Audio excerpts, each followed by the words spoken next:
میرے پاکستان کے نوجوانوں،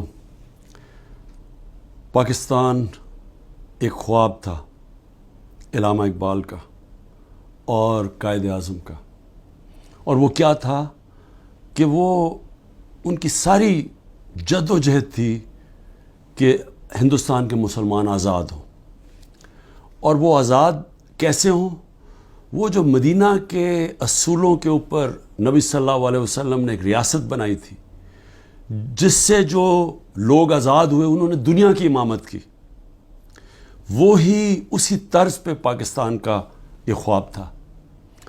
اور اس پاکستان کے اندر سب سے پہلی چیز انصاف، قانون کے سامنے سب ایک برابر، طاقتور قانون کے نیچے، کمزور کو طاقتور سے قانون حفاظت کرے، لوگوں کو انصاف دے کے آزاد کر دے، اور صرف آزاد اور وہ معاشرے جدھر انصاف ہوتا ہے انہی معاشروں کے اندر خوشحالی آتی ہے۔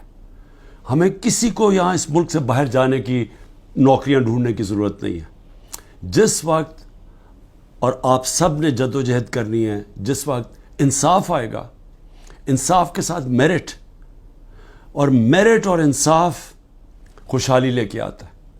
اور میری آپ سب سے اپیل ہے کہ آپ نے اب سے پوری طرح جد و جہد کرنی ہے اس ملک کے لیے، کہ جتنا مرضی آپ دنیا کے باہر چلے جائیں، اپنے ملک سے بہتر دنیا میں کوئی جگہ نہیں ہے۔ تو اسی ملک کو بہتر کرنا ہے، اور بہتر تب ہوگا جب ہم مل کے اس کی آزادی کے لیے جد و جہد کریں۔ اس کے مستقبل تب ٹھیک ہوگا جب انسان قانون کے سامنے ایک برابر ہوں گے۔